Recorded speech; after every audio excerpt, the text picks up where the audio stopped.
안녕하세요. 평소 일할 때 아이디어가 잘 안 떠오르거나 할 때, 심심할 때, 잠깐 머리 좀 식히고 싶을 때, 이 사연 채널을 애청하는 구독자 중 한 사람입니다. 저는 30대 후반 여자고요. 그냥 가정주부는 아닙니다. 저는 일하는 시간을 제가 자유롭게 조절할 수 있지만 누구보다도 치열하게 살아가는 사람 중 하나입니다. 그렇다고 엄청 거창한 일을 하는 건 아니지만 누구에게 무시받을 직업은 결코 아닙니다. 제가 참고 참다가 지난주 시어머니한테 제가 하는 일의 정체를 밝힐 일이 있었는데요. 차라리 진작 말해버릴 걸 하는 생각이 들더라고요. 그동안 참아왔던 인격 모독과 저에게만 들이미는 이기적인 잣대, 무시 등을 이제는 더 이상 받아들이기가 너무 싫었습니다. 왜냐하면 시어머니는 얼마 전에 결혼한 동서와 저를 비교하면서 무시하시기 시작하셨거든요. 제가 제대로 통쾌한 복수 한번 해드렸습니다. 어떻게 했는지 자세하게 말씀드릴 테니까 전국에 계신 며느리분들 제 사연 듣고 조금이라도 힘내시라고, 기 펴고 사시라고, 참고 사시지 말라고 모두 좋아요와 구독 먼저 해주시고 사연 들어주시길 바라겠습니다. 많은 분들께서 이 사연을 들으시고 대리만족하셨으면 좋겠어요. 그럼 본격적으로 제 사연에 대한 이야기를 시작하겠습니다. 저는 30대 초반까지는 뚜렷한 직장이 없이 제가 정말 하고 싶은 일이 무엇인지 고민하며 방황하는 시기를 가졌습니다. 남들에게 말하면 알만한 서울 최상위권 대학, 서울대, 연대, 고대 중 한 곳을 나왔고 취직이 잘 된다는 이야기에 공대를 선택해서 공대생으로 졸업을 했고 삼성, LG, 현대 중 한 곳에서 취업 전환형 인턴을 하다가 부서를 잘못 만나 비인간적인 팀 사람들을 만나 주말은 물론 평일에도 집에 자정이 다 되어 들어가는 그런 말도 안 되는 인턴 생활을 했습니다. 결국 취업 전환이 되어 취직할 수 있었지만 저는 더 그런 곳을 다닌다면 제 인생이 너무 답답하고 숨도 못 쉬며 살아갈 것 같았습니다. 대기업의 장점? 아무것도 느끼지 못하겠더라고요. 단 하나. 기대하시던 부모님께는 죄송한 마음이 들긴 하더라고요. 하지만 대기업을 다니는 것이 저를 엄청나게 큰 감옥에 가두는 일이란 생각이 저를 짓누르고 또 짓눌러서 아무것도 못하게 만들었습니다. 이런 생각들을 멈추고 싶었습니다. 벗어나고 싶었습니다. 도망을 가고 싶었습니다. 그래서 부모님께 그만두겠다고 말씀드렸습니다. 대신 그냥 이대로 제가 방에 틀어박혀서 있는 게 아니라 다른 직장을 구하겠다고 약속을 드렸죠. 제가 다니던 회사를 나온 것은 살기 위해서였습니다. 그런 곳에서 조금이라도 더 있었다가는 제가 병원 신세를 질 것만 같았거든요. 인턴 때도 이런데 취직을 해서 정직원이 되면 얼마나 더 했을까요? 퇴사를 하고 나니 같이 입사할 뻔했던 동기들이 그러던데 퇴사율이 높기로 유명한 좌천당한 사람들만 모아두는 꼴통 부서에 제가 운 나쁘게 배치되었던 거더라고요. 저와 같은 부서였던 이 악물고 꾹 참고 입사를 강행했던 그 친구도 결국엔 1년도 못 버티고 퇴사했다고 합니다. 저는 정말 그 친구도 힘들었을 거라는 생각을 했고 나오길 잘했다고 생각했습니다. 그리고 저는 숨통은 트인 채 일할 수 있을 것 같은 기업들을 찾기 시작했습니다. 저에게는 일한 만큼 보상받고 미래 가치를 알고 함께 달릴 줄 아는 스타트업이 잘 맞았나 봅니다. 물론 대기업이었던 전 회사 인턴 월급과 동일한 급여를 받았지만 저의 아이디어가 아무런 이유 없이 묵살되지 않고 정직한 토론이 가능한, 적어도 말이 통하는 사람들과 눈빛만은 반짝이며 살아있는 또래 사람들과 일하는 것이 저에게는 더 행복한 길이었습니다. 물론 일은 일이라 힘든 일이 없다면 거짓말이지만 저는 스타트업에서 7년을 버티고 제가 몸을 담근 회사도 큰 성장을 이루어 초기 창업 멤버로 꽤나 적절한 보상을 받았습니다. 하지만 스타트업은 언제 어떻게 될지 모르기 때문에 사치와는 거리가 먼 생활을 했고 늘 바쁘게 열심히 일하다 보니 연애와는 담을 쌓고 살다가 스타트업 동료가 해준 단 한 번의 소개팅으로 지금의 남편과 만나게 되었습니다. 제 남편은 정말 나이에 맞지 않게 순박하고 때묻지 않은 그런 사람이었습니다. 그래서 현생에 찌들어 살던 저는 남편이 참 귀엽게 보였습니다. 그거 아시나요? 사람이 귀여워 보이기 시작하면 답도 없다는 걸요. 저는 빠르게 남편에게 빠져들어갔고 첫 연애이자 마지막 연애가 되어 결혼까지 직행하게 되었습니다. 남편은 이해심이 많은 사람이었습니다. 가진 것이 많고 공부도 많이 했는데 그런 속세의 때가 안 탄 것 같은, 오히려 모든 것에 초연한 것 같은 성격인데 정신과 의사라니 완전 반전 직업이었죠. 남편은 열심히 악바리처럼 사는 그런 저를 응원해 주더라고요. 그리고 저에게 너무 열심히 살다 보면 자신이 진정으로 원하는 것을 놓치고 살 수 있다면서 제가 다니는 회사를 그만두어도 괜찮다고 말해준 유일한 사람이었습니다. 남편의 응원 덕분에 아르바이트를 병행하며 제가 하고 싶은 것에 계속 도전하는 삶을 살았습니다. 그 상태로 30대 초반이 되었는데도 그는 전혀 재촉하거나 저에게 잘못 살아왔다는 말을 하지 않고 언제나 늘 한결같이 응원해 주었고요. 그 모습에 저는 남편과 결혼을 결심했죠. 힘들 때 곁에서 힘을 주는 사람은 정말 고맙잖아요. 여러분들께서 저였어도 아마 같은 선택을 하셨을 거라고 생각합니다. 벌써 난 30살도 넘었고 이제 금방 30 중반이 되고 후반이 될 것 같은 생각이 너무 많이 드는 요즘이야. 아직도 내가 평생 뭐를 하면서 사는 게 제일 중요한지 모른다니. 내가 스스로 너무 한심하다는 생각이 많이 들어. 우리 줌이 많이 힘들었구나. 그런데 한심하다고 생각할 거 아무것도 없어. 적성을 운 좋게 빨리 찾은 사람들은 그저 운이 좋았던 거지. 대부분의 사람들은 계속 퇴사할까? 나랑 안 맞는 옷을 입고 있는 것 같다.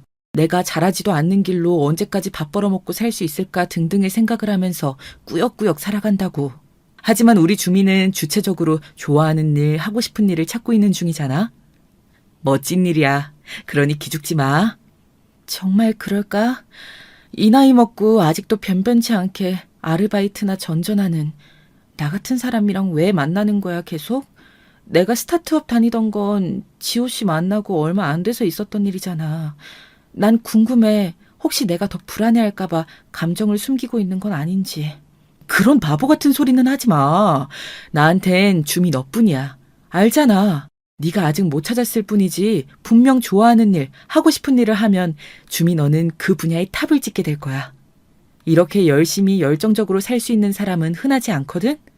그걸 조금 늦게 찾는다고 인생이 무너지는 게 아니야. 내가 곁에서 계속 응원해 줄 거야. 그러니 걱정 마.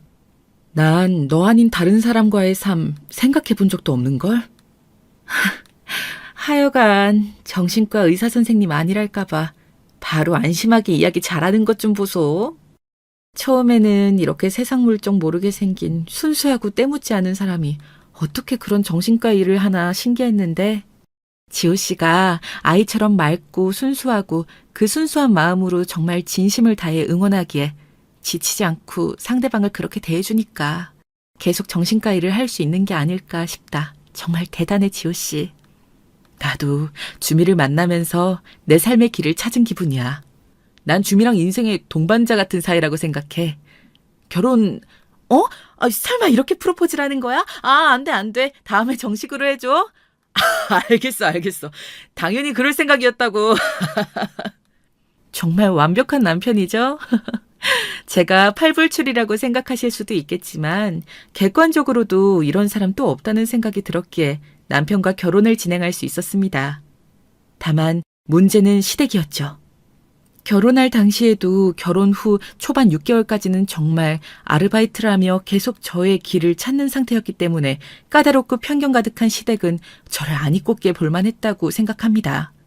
제가 빨리 자리를 잡고 하고 싶은 일을 찾아서 전념하고 싶었던 이유도 결혼 허락을 받고 결혼을 하는 과정 중에 저라는 사람이 이렇게 진로를 찾아보겠다고 늦은 사춘기를 겪고 있는 게 걸림돌이 될 거라는 건 너무나 잘 알고 있었기 때문입니다.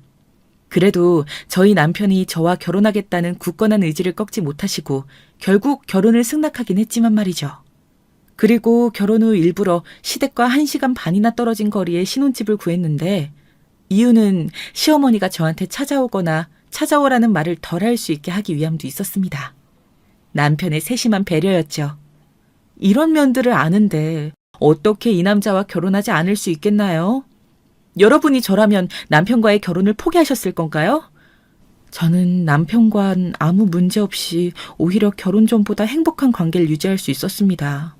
시어머니는 저를 대놓고 무시하셨지만 정말 최소한으로만 만날 수 있도록 남편이 중간에서 노력해준 덕분에 저는 결혼 6개월 만에 바로 지금의 직업을 찾았고 제가 재능도 있고 일을 할 때 시간이 어떻게 흘러가는지 모르게 몰입하게 되는 것을 알게 되었습니다. 어떻게 보면 천직을 찾았다고 할 수 있었죠. 그래서 날개를 단 듯이 정말 일을 하는 시간에는 몰두하면서 첫 작품에서 대박을 터뜨렸고 남편의 지지를 더 많이, 더 행복하게, 이제 부담이나 죄책감 없이 그 응원과 지원을 온전히 받아들일 수 있게 되었습니다. 물론 시댁에는 알리지 않았습니다. 굳이 알리고 싶지는 않더라고요. 알리고도 굳이 시어머니처럼 편견 넘치는 사회의 잣대를 잘 들이미시는 분과 깊게 교류하고 싶지 않았습니다. 시어머니께서도 저를 별 볼 일 없다고 생각하셨는지 아니면 창피하다고 생각하셨는지 시어머니 친구분들이 모이는 자리나 미용실, 백화점 그런 일에 절대 먼저 부르는 법이 없으셨습니다. 오히려 편하다고 생각했어요. 저는 제가 찾은 천직 같은 그 일에 더 몰입할 수 있는 환경이 만들어지는 것이니까요. 그러다가 남편의 동생이 결혼을 하면서 일은 시작되었습니다. 한동안 잠잠하던 시어머니가 저를 찾기 시작했기 때문이죠. 동서될 사람이 그 잘난 의사였거든요. 예, 새아가, 우리 집에 복덩이가 굴러 들어왔는데 너는 따라 나서지 않고 뭐하니? 오늘 나랑 백화점 좀 같이 따라가야겠다. 11시까지 우리 집으로 시간 맞춰 오고. 네? 갑자기 이렇게 전화로 시간 대뜸 오라고 하시면 어떡해요, 어머님. 백화점은 왜 가시는 건데요? 아니, 집에서 노는 백수면서 뭐 이렇게 말이 많니? 바깥에 좀 다녀야 너도 정신병 안 걸리고 건강할 거 아니니. 거기서 그러고 집안에 틀어박혀 있으면 안 답답하니? 백화점 구경이나 시켜주려고 했더니 고마운 줄도 모르고. 이래서 사람 봐가면서 잘해줘야 되는 건데. 다른 때는 잘만 혼자 가시더니 갑자기 무슨 바람이 부셔서 저한테 같이 백화점을 가시자고 하는 건지 저야말로 당황스럽죠, 어머님. 그럼 같이 갈게요. 제가 11시까지 댁으로 가겠습니다. 진짜 그렇게 나올 것이지. 너는 집에서 하는 일도 없는 애가 왜 이렇게 뜸을 들이니? 백화점 갈 거니까 추리닝 같은 후줄근한 건 안 된다. 그 정도는 말 안 해도 알겠지? 예, 압니다. 11시에 뵙겠습니다. 시어머니와의 통화나 만남은 언제든 불쾌한 여운이 강하게 남았지만 지금까지 제가 포기하지 않고 천직을 찾도록 도와준 남편을 세상에 있게 한 그런 유일한 분이시니까 마냥 미워할 수는 없겠다는 생각에 백화점을 따라 나서게 되었습니다. 동서는 이제 막 병원 일을 시작한 페이닥터로 유명한 정형외과에서 일하고 있었습니다. 당연히 바쁘겠죠. 이제야 혼자 다니는 건 외롭다고 느끼신 건지 잘은 모르지만 이번에 같이 가드린 다음 계속 백화점이든 어디든 따라다니라고 하시면 다시 일 시작했다고 딱 그 정도만 이야기할 참이었습니다. 출퇴근을 한다고 하면 이렇게 막 부르시지는 못할 테니까요. 현대백화점부터 돌게. 출발해라. 예, 어머님. 오늘 여러 군데 갈 거니까 운전 잘해야 한다. 현대 들렸다가 롯데 들렸다가 갤러리아까지 갈 거야. 저 거의 장롱 면허인데 열심히 해볼게요. 내비게이션 좀 켜고요. 잠시만요. 너는 일도 안 하는 백수인 애가 평소에 운전 연습이나 열심히 해놓지 않고 우리 지호한테 힘들게 운전까지 시키지 말고 네가 좀 운전이라도 해주면 좀 좋니? 애가 왜 이렇게 생각이 없어 생각에. 저도 바빠서요, 어머님. 제가 노는 것 같아 보이시겠지만 사실 일하고 있거든요. 요즘 사실 정신이 없어요. 운전은 그리고 남편이 훨씬 잘하고요. 잘하는 사람이 잘하는 일 하는 게 가장 좋은 거잖아요. 겨우 아르바이트 고정 몇 시간 한다고 생생히 내니? 하여간 염치도 없지. 운전 못하는 건 자랑이니? 이렇게 백화점이나 미용실 갈 때 앞으로 연습한다고 생각하고 나 태워다니거라.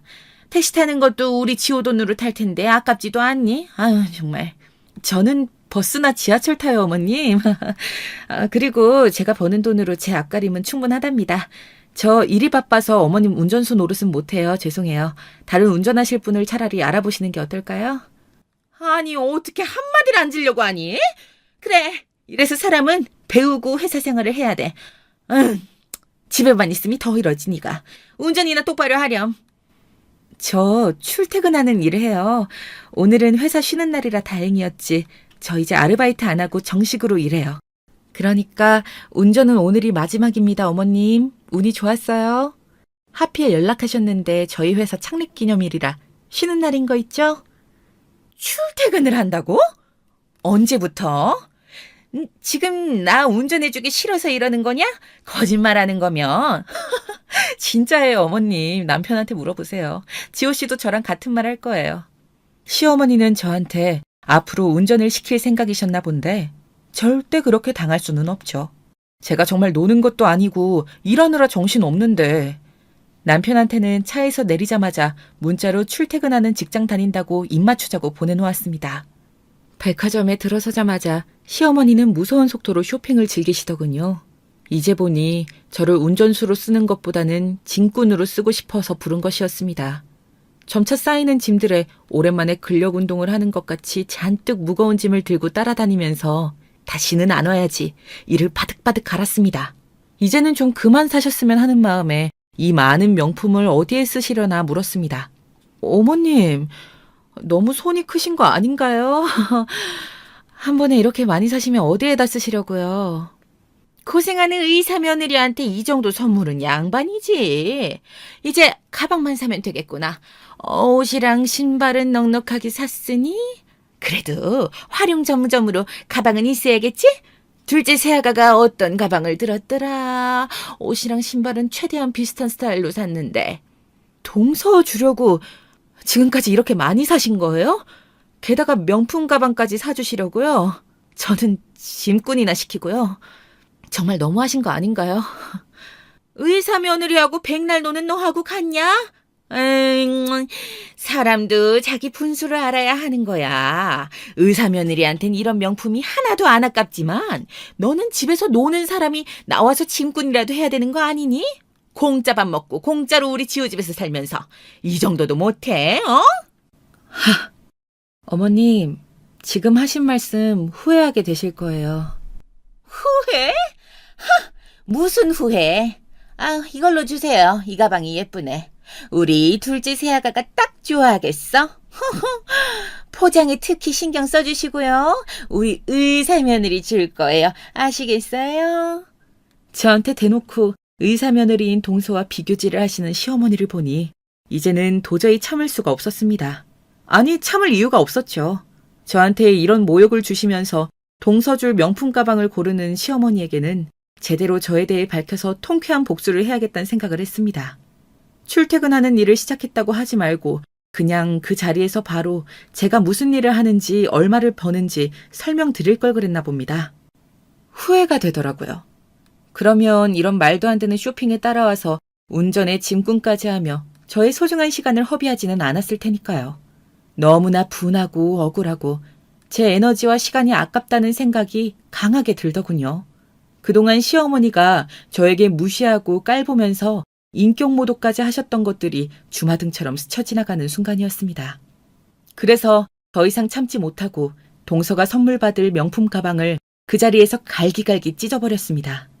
제가 그렇게 하는 모습을 보고는 정말 깜짝 놀라서 토끼 눈으로 이게 무슨 짓이냐며 소리 지르는 시어머니에게 제 정체가 담긴 명함을 지갑에서 꺼내어 시어머니에게 던졌습니다. 그러자 깜짝 놀라서 오줌을 지르시더라고요. 그때의 시어머니 표정을 아직도 잊을 수가 없습니다. 믿을 수 없다는 눈빛에 급격히 어두워지는 안색이란 저한테 어떻게 대해야 하나 흔들리는 눈동자를 보면서 참 사람이 간사하다는 생각이 들더라고요. 그동안 참아왔던 인격모독과 저에게만 들이미는 이기적인 잣대, 무시 등을 이제는 안 들어도 되겠지요. 진작 제대로 제가 하는 일에 대해 밝힐 걸 그랬습니다. 이게 뭐 하는 짓이냐? 가방을 찢어? 이게 얼마짜린데? 얼마인지는 알고 찢는 거야? 잘 따라오다가 짐도 내팽개치고 다짜고짜 와서 가방을... 아이고, 이래서 사람이 하는 일이 있어야 돼. 사리 분별도 못하고 이걸 감히 찢어?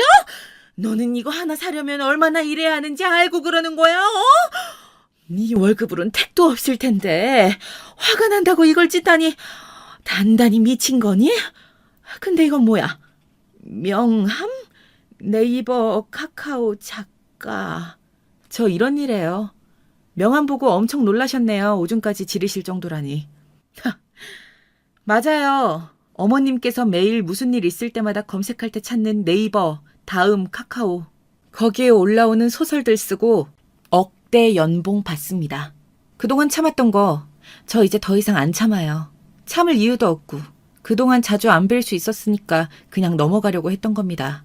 제 소중한 남편을 낳아주신 어머니시니까요. 그런데 더 이상은 안 되겠더군요. 아니 잠시만. 너 뭐라 그랬니? 억대의 연봉이라고? 의사도 아니고 그게 어떻게 가능하니? 게다가 소설을 써서 그게 가능하다고? 게다가 네이버랑 카카오라니 이 명함 진짜냐? 요즘은 세상이 달라진 지 오래라고요, 어머님. 웹소설이라고 제 이름 석자를 쓰는 게 아니라 필명을 써서. 제가 말하기 전에는 다른 사람들이 저를 알아볼 수도 없고 작품 활동에만 전념하면 독자들이 읽어주는 만큼 돈을 버는 그런 직업이에요. 의사 며느리지만 저보다 못 벌 건데. 제가 지호씨 연봉도 이미 가뿐하게 넘겼거든요. 지금 그 말이 사실이냐? 책임질 수 있어? 아유, 네가 뭐 아무리 많이 벌어봤자 소설 쓰는 작가인데 어떻게 의사보다 많이 번다는 거냐? 시어머니 나를 지금 그런 말로 속일 수 있다고 생각하냐? 나 참 어이가 없어서. 못 믿으시겠으면 네이버나 다음에다 검색해보세요. 웹소설 작가 억대 연봉이라고요. 제 말이 진짜인지 아닌진 이미 세상이 다 아는걸요? 믿고 싶지 않으시면 믿지 마세요. 그런데 제 명함 보고 이미 놀라신 거 아니셨나요? 아, 믿기 싫으셔서 그러시는 거죠. 제가 말씀 안 드리려다가 이제야 말씀드리는 건 더 이상 어머님께서 하시는 말도 안 되는 비교와 무시, 그런 걸 참는데 이골이 났기 때문입니다. 이젠 아시겠죠? 저한테 더는 함부로 대하지 마세요. 아니, 어떻게 이럴 수가. 정말이잖아. 오늘 제가 찢은 명품 가방은 현금으로 바로 쏴드릴 수도 있어요. 그 정도는 저한테 아무것도 아니거든요. 운전이나 하라고 하셨나요? 제가 쓰는 작품 시급으로 따지면 얼마인지 감도 안 오시죠? 택시나 타고 들어가세요. 아, 이거 짐을 다 들고 나가실 수나 있나 모르겠네. 저는 바빠서 이만. 잠시만, 세아가. 내가 미안하구나. 잘못했다. 아유, 그게 정말이면 왜 진작 말해주지 않았니? 그러면 내가 그렇게 널 무시할 일도 없었을 텐데. 대체 언제부터인 거니요? 그게 지금 중요한가요? 이걸 굳이 말하지 않은 건 어머님과 엮이고 싶지 않았기 때문이에요. 제 일하기에도 바빴거든요. 저는 정말 제가 잘하고 좋아하는 일로 돈을 버는 행운은 남편 덕분에 찾아온 거라고 생각해서 여기서 참는 겁니다. 제가 작품 연재 때문에 바빠서요. 이제 가봐야겠어요. 앞으로 뭐 백화점이고 미용실이고 짐꾼이고 필요하시면 저보다 시급 낮은 의사 며느리 동서한테나 연락하세요. 시어머니는 혼이 나간 사람처럼 그 자리에 주저앉아 한참을 있으시더라고요. 그러거나 말거나 저는 다시 제 일을 하러 집으로 갔습니다. 그동안 저한테 모욕하시고 무시하신 거 다 후회하고 계실까요? 아마 더 검색해보기 바쁠 것이라고 생각합니다. 웹소설 작가로 성공하면 얼마나 벌 수 있는지, 이 업계에서 최고 대우를 받는 게 어떤 건지, 영화나 드라마 또는 웹툰화 되면 어떻게 되는지 등등 알고 깜짝 놀라실 겁니다. 웹소설 작가로 사는 게 결코 쉬운 일은 아니지만 지금의 남편이 응원해주고 계속 찾아보라고 다독여준 덕분에 저의 천부적인 재능을 발휘할 이런 천직을 찾을 수 있었습니다. 그래서 남편에겐 언제나 고마운 마음뿐이고요. 남편은 이 웹소설 작가를 시작하고 쓴 작품의 1호 팬이 되었고 이 작품이 우리를 부자로 만들어줄 것을 진작부터 알고 있었던 것 같습니다. 남편이 정신과 의사로 일하는 것도 저에게 더 풍부한 작품을 만들 수 있게 하는 좋은 원료가 되어주었지요. 남편에게 시어머니 소식을 들으니 시어머니가 왜 진작에 저의 직업에 대해 연봉에 대해 이야기하지 않았냐며 노발대발하셨다고 하더라고요. 씩씩대며 그 명품 쇼핑한 것들을 다 환불하셨다는 이야기도 들었습니다. 기껏 힘들게 돌아다니면서 샀던 것들을 어떻게 바로 이렇게 다 환불할 마음을 먹으셨는지 정말 태세전환이 빠르신 분이라는 걸 새삼 깨달았습니다. 그러면서 제가 뭘 좋아하는지 물어보셨다고 하더라고요. 정말 웃기지 않나요? 지금 생각해도 아직 통쾌하고 속이 다 시원합니다. 저는 명품 사치하지 않고 별로 지금 제가 하는 일 말고는 빠져있는 게 없어서 저한테 선물하고 싶으셔도 선물할 게 없으실 텐데 당분간 골머리 계속 썩히실 것 같아서 제가 바라는 건 최대한 저를 찾지 않는 거라는 말만 전해달라고 남편에게 그랬습니다. 남편은 환하게 웃으며 당연히 그렇게 말해두었다고 했습니다. 역시 똑똑한 사람입니다. 사실 남편에게 개원해 줄 수 있을 만큼 돈을 모았지만 남편은 개원보다는 부동산에 투자하고 계속 이렇게 살자고 하더라고요. 이유를 물었더니 당신이랑 같이 산 명품 옷이랑 신발 그것들 다 환불하느라 애먹으셨다네. 그걸 왜 다 환불하셨대? 아, 이제 동서보다 나한테 잘 보이는 게 나을 것 같다고 생각하신 거야? 그런 거지? 아, 정말 대단하시다, 우리 어머님. 나도 우리 엄마가 대단하신 거 아주 잘 알지. 나한테 당신이 좋아하는 거 다 말하라고 성을 내시더라고. 아예 마음이 확 바뀌셨나 봐. 진짜 진작에 말할 걸. 그런데 왜 개원하기 싫다는 거야? 나 그동안 믿어준 당신한테 보답하고 싶은데 내가 지호 씨 아니었음 이렇게 천직을 찾을 수 있었겠어? 미안해하지 말고 부담 갖지 말고 그냥 받아줘. 어? 난 당신이 천직을 찾아서 기쁘게 일하는 모습을 보면 너무 기뻐. 그것만으로도 이미 충분히 갚았어. 개원을 굳이 하지 않아도 되는 이유가 있어. 난 줌이 네가 글을 쓰고 싶으면 글을 쓰고 쉬고 싶으면 쉴 수 있게 해주고 싶어. 내가 개원을 하면 내가 자유로울 수가 없잖아. 자유롭게 일하는 시간을 조절하고 한 작품 끝나면 쉴 수도 있는 줌이야 나도 맞추고 싶달까? 개원을 하기보다는 그만두고 같이 쉴 땐 쉬면서 여행도 다니고 그리고 또 줌이가 다음 작품 쓸 때 나도 다른 병원에 들어가면 되는 거니까. 그렇게 기특한 생각이 있었다니. 역시 지호 씨, 당신은 정말 나한테 최고의 짝꿍이라니까? 고마워, 그렇게 말해줘서. 우리 한동안 외국이나 나가 있을까? 어머님께서 계속 알아보시고 귀찮게 하실까봐 사실 좀 신경 쓰이네. 그러지 않아도 주미가 좋아하는 거 열심히 찾고 계셔. 나한테 정말 내 연봉을 뛰어넘는 게 맞는지 10번도 넘게 확인하셨고 말이야. 명품도 안 좋아한다고 그 정도 선물론 주미 마음 돌리기 힘들겠다고 했더니 시무룩하시긴 하더라고. 그래도 지호 씨가 날 가만히 내버려두고 찾지 않는 게 최선이라고 이야기해줘서 다행이지. 안 그러면 계속 헛물캐시고 할 것 같아서. 하루아침에 무시하고 모욕하고 깔보던 나한테 뭘 어떻게 잘해줘야 할지 어떤 선물을 줘야 할지 고민하시는 걸 보면 참 많은 생각이 들어. 통쾌하기도 하고 뭐 약간 귀여우신 것 같기도 하고. 우리 엄마도 이번 일로 많이 놀라신 모양이야. 주미 비위 맞출 생각에 열심히 쉬어. 근데 그럴 방법이 아예 없다고 하니까 어쩔 줄 몰라 하시는 중이시긴 하지. 그동안 우리 엄마가 주미한테 너무하시긴 했어. 진작 말씀드리지 않은 걸 너무 원망하시더라. 그러지 말라고 말씀은 드렸지. 당신이 중간에서 역할 잘 해줘, 지금까지처럼. 알겠지? 난 마저 작품 쓰고 올게. 이 작품 쓰는 일이 이렇게 설레고 재밌을 수가 없어. 버는 돈에 더 신이 나는 것도 있지만 내 작품을 만드는 게 이렇게 기쁘고 즐거운 일이라니. 고마워. 다 지호 씨 덕분이야. 나는 그저 주미가 가진 재능을 마음껏 펼쳐놓을 수 있도록 돗자리만 펴놓았을 뿐이야. 이 과정을 잘 풀어오고 도전한 건 주미 너 자신이지. 난 주미가 내 아내라서 내 사람이라서 정말 자랑스럽고 다행이야. 그건 나도 그러네요. 고마워 지호 씨. 남편과 대화를 하면 언제나 위로와 위안을 받을 때처럼 마음이 단단해지고 활력을 얻게 됩니다. 이러니 제가 어떻게 남편을 사랑하지 않을 수 있겠어요. 저의 이런 사연들이 요즘 말로는 참교육이라고 불리더라고요. 모른다고 해서 막무가내로 무시하거나 인격모독을 하면 안 된다는 걸 이번에 뼈저리게 느끼셨겠죠, 시어머니께서. 이 사연을 보내게 된 것은 전국에 참고 사는 며느리분들 또는 남편분들 아니면 시어머니 모두에게 이 사연이 조용히 지내는 사람이라고 해서 결코 무시하면 안 된다는 것을 일깨워주지 않을까 해서 보냈습니다. 그리고 저한테 공감해 주시면서 이 통쾌하고 속 시원한 복수를 대리만족하시기를 바라는 마음이었습니다.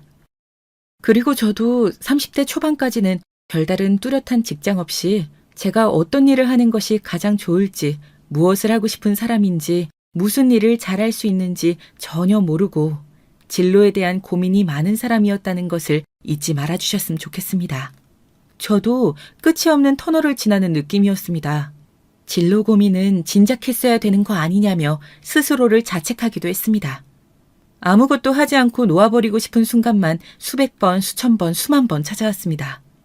하지만 모든 터널에는 끝이 있고 가장 어두운 때가 지나면 가장 밝은 해가 우리를 기다리고 있더라고요. 그래서 이 사연을 들어주신 여러분들에게 전하고 싶습니다. 지금 아직 늦었다고 생각하시나요? 그렇다면 지금이 제일 젊은 나이라고 말씀드리겠습니다. 늦은 나이라고 생각이 들어도 절대 포기하지 말고 꿈을 향해 나아가라고 전하고 싶습니다. 나이는 단지 숫자에 불과하더라고요. 저와 같은 일을 하는 웹소설 작가님들 중에는 40대에 50대에 첫 소설을 연재하신 분도 있으시거든요. 우리는 언제든지 새로운 시작을 할 수 있으며 꿈을 이루기 위해 노력할 수 있습니다. 저도 한때는 나이라는 것이 성공을 위한 장애물이 아닐까 생각했었지만 아니더라고요. 많은 사람들이 늦은 나이에도 새로운 직업을 찾고 새로운 기술을 배우며 새로운 도전을 통해 성공을 이루었습니다. 그리고 지금의 나이는 오히려 실패와 두려움이라기보다는 경험과 지혜를 의미합니다. 우리는 이미 많은 경험을 겪고 많은 것을 배웠습니다. 이러한 경험과 지혜는 우리가 우리의 꿈을 이루는 데 큰 도움이 될 것입니다. 우리의 과거의 성공과 실패, 어려움과 극복 등은 지금의 우리를 있게 했습니다. 우리의 특별한 능력과 인내심을 이끌어냈죠. 이를 새로운 도전에 활용하고 자신의 꿈을 향해 나아가는 것을 멈추지 마세요. 오히려 나이는 새로운 가능성을 찾기 위한 동기부여가 될 수도 있습니다. 삶은 계속해서 변화하고 발전하지 않습니까?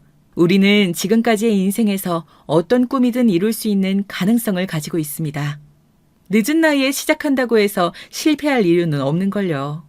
오히려 우리는 지금까지의 크고 작은 경험들을 바탕으로 더 현명하게 선택하고 더 힘차게 나아갈 수 있습니다. 그래서 저는 여러분들에게 희망과 용기를 전하고 싶습니다. 꿈을 향해 나아가는 것은 쉽지 않을 수 있습니다. 그러나 우리가 가진 열정과 결단력을 믿습니다. 우리는 늦은 나이에도 포기하지 않고 꿈을 향해 나아갈 용기를 가지고 있거든요. 우리 안에 있는 불타오르는 열정을 살려내고 그 꿈을 이루기 위해 행동에 옮겨보자고요. 저의 사연이 여러분들에게 통쾌한 복수, 속 시원한 이야기만으로 끝나지 않고 제가 늦게라도 꿈을 찾아 제가 하고 싶은 일을 찾아 도전했더니 결국 찾았다는 그런 희망의 메시지를 전하고 싶습니다. 나이는 단지 숫자에 불과하며 포기할 이유는 없습니다. 우리는 언제나 새로운 꿈을 꿀 자격이 있으며 그 꿈을 이루기 위해 노력할 가치가 있죠. 제가 여러분들을 항상 응원하고 여러분들께서 스스로 행복한 삶을 살아가실 수 있기를 진심으로 바라고 또 바라겠습니다. 저는 남편의 제안대로 지금 연재하는 것을 마치면서 머리도 식힐 겸 남편과 한 몇 달 정도 해외에 나가 있으려고 합니다. 아직 행선지를 정하지는 않았는데 그동안 제가 달려온 만큼 남편도 머리를 식히고 쉬는 시간이 필요하다는 생각을 했거든요. 저는 물론 작품이 너무 쓰고 싶겠지만 그걸 조금 누르고 현재를 즐기는 것도 이제는 필요하다는 걸 알았습니다. 제가 웹소설 억대 연봉 작가인 것을 밝히고 난 후 속 시원한 후일담을 한 가지 더 말씀드릴까요? 시어머니와 함께 결혼 전부터 결혼 후에도 변함없이 저를 은근히 무시하고 깔보던 그 의사 동서가 소식을 듣고 쫄래쫄래 쫓아와서 귀찮게 하더라고요. 진짜냐고, 어떻게 그렇게 벌 수 있냐며 궁금하다고, 조금만 말해줄 수 없냐고 하는 겁니다. 본인은 의사로 이렇게 일하는 게 사실 싫다고요. 자기도 웹소설 보는 걸 참 좋아한다는 겁니다. 제 작품이 뭔지 꼬치꼬치게 묻는데 절대 작품은 말해주지 않았습니다. 이 업계에서는 자기 작품을 잘 밝히지도 않고 필명으로 대화하는 게 암묵적인 규칙이거든요. 그리고 알게 돼서 굳이 저의 작품을 감나무, 배나무 떠들고 다니는 것도 싫었고요. 이렇게 비밀스럽게 저의 작품 세계를 펼쳐나가는 편이 저한테 더 유리하고 훨씬 좋다고 생각합니다. 제 작품이 유명해지면 되지 저라는 사람이 유명해지는 걸 원하지는 않거든요. 특히 가족들에게는 더더욱이요. 형님, 제가 웹소설을 정말 좋아하는데요. 이렇게 주변에 웹소설 작가님이 있는지 정말 몰랐어요. 지금에야 일이 바빠서 많이 읽진 못하지만 그래서 그래요. 형님이 의사 연봉은 진작에 뛰어넘는 억대 연봉이란 말을 들어서 더욱 그 작품이 뭔지 너무 궁금해요. 네? 부탁이에요. 제발 알려주시면 안 될까요? 그렇게 무시할 땐 언제고. 이제 와서 왜 이렇게 친한 척해요. 동서 이렇게 뻔뻔한 사람인지 몰랐네. 사람 참. 참. 형님도. 그거야. 어머님께서 하도 형님을 갈구시고 그러니까 저도 어쩔 수 없이. 저는 형님한테 처음부터 뭔가가 있는 것 같았다니까요. 어머님이 그렇게 심한 말로 무시하고 하시는데도 아랑곳하지 않으시고 굉장히 단단한 분이라고 느꼈었는데 그게 다 이유가 있으셨던 거군요. 단단한 사람인 건 우리 남편 덕분이에요. 동서, 사람이 그러는 거 아니에요. 이렇게 다짜고짜 찾아와서 그동안 어머님이랑 같이나 무시하고 깔볼 땐 언제고 혹시 기억상실증 같은 거 걸린 거예요? 아니면 양심이 없는 거예요? 동서가 웹소설을 좋아하든 말든 나랑은 아무 상관도 없고 알리고 싶지도 않아요. 내가 그렇게 한가해 보여요? 아, 아니, 제 말은 그게 아니라. 죄송해요, 형님. 형님이 웹소설 억대영봉 작가님이라고 하니까 궁금한 것도 너무 많고 사실 잘 안 믿기기도 해서 제대로 이야기를 들어보고 싶었어요. 그동안 무시하고 깔봤던 건 죄송해요. 사과는 됐어요. 어차피 직업에 따라 사람 귀천 따지고 무시하는 사람들은 쉽게 안 변하죠.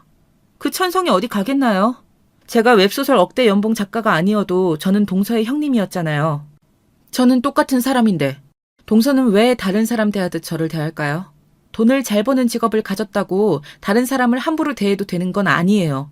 의사라는 사람이 그래가지고 환자들한테 나설 자격이나 있는 건지 의심스럽네요.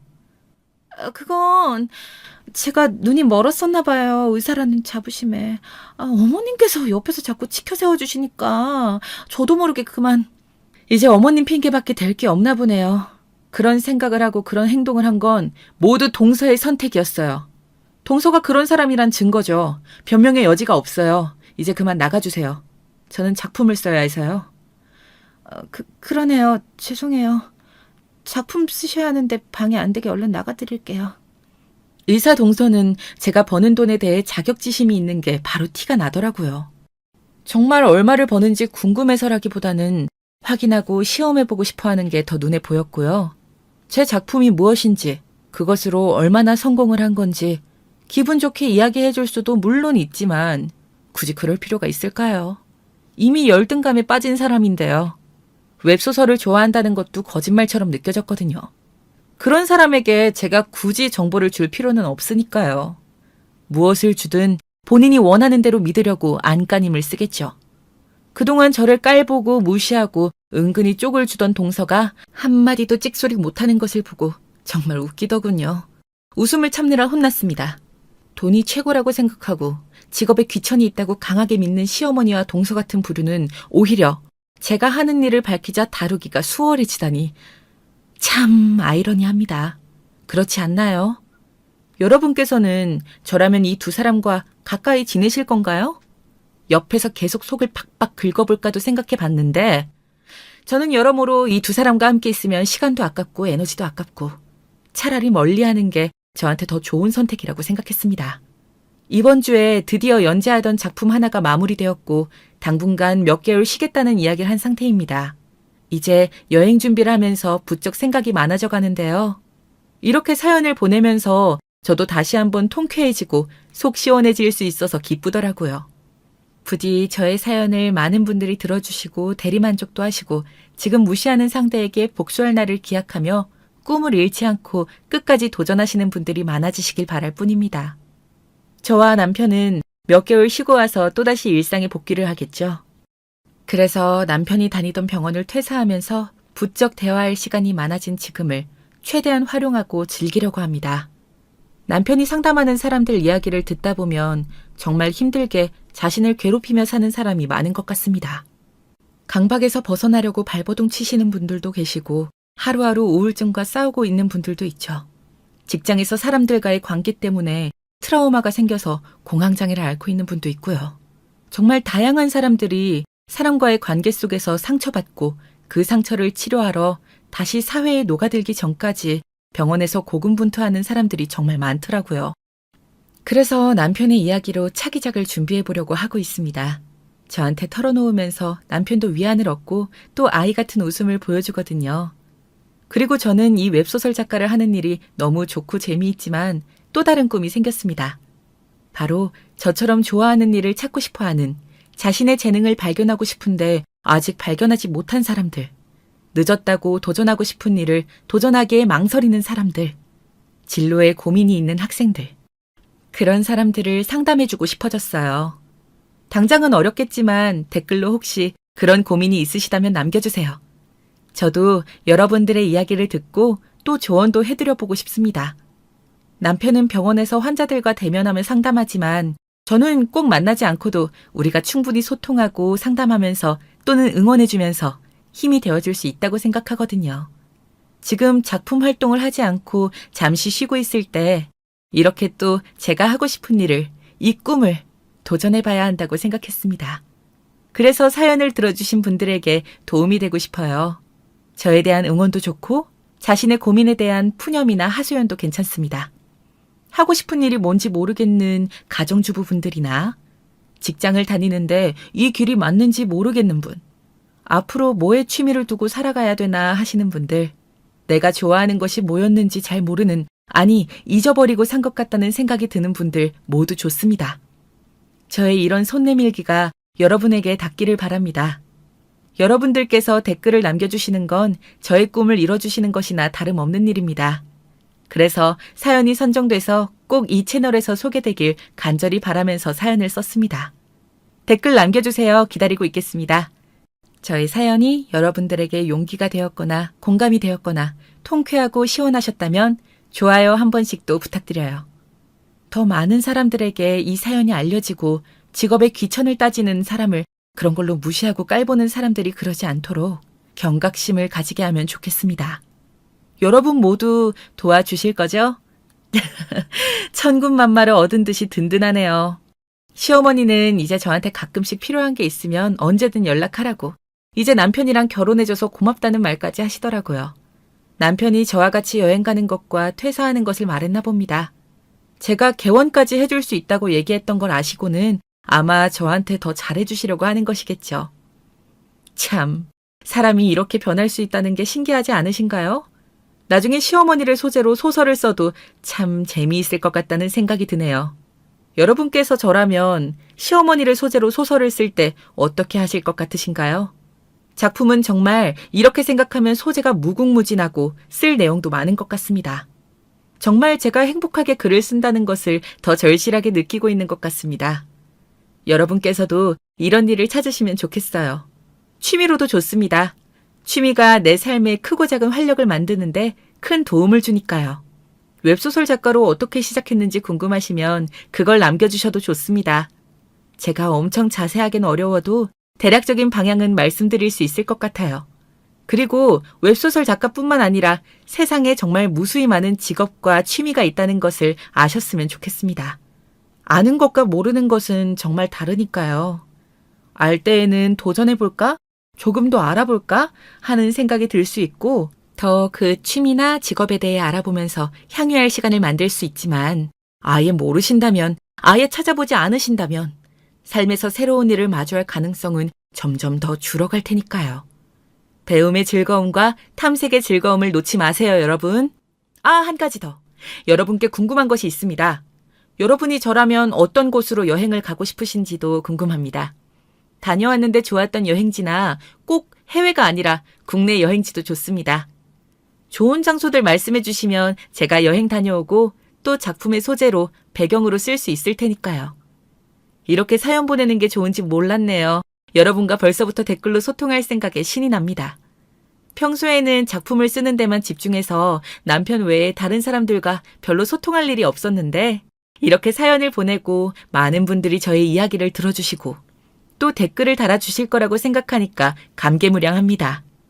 저는 작품을 쓸 때 아이디어가 잘 안 떠오르거나 할 때, 심심할 때, 잠깐 머리 좀 식히고 싶을 때 이 사연 채널을 애청하는 구독자 중 한 사람이었거든요. 사연을 듣기만 할 때와 굉장히 다른 감정이 느껴지네요. 마음이 웅장해집니다. 여러분들의 사연도 댓글로 남겨주시면 읽으면서 너무 행복할 것 같습니다. 감사합니다. 안녕하세요. 저는 지방에 거주하는 40대 여자입니다.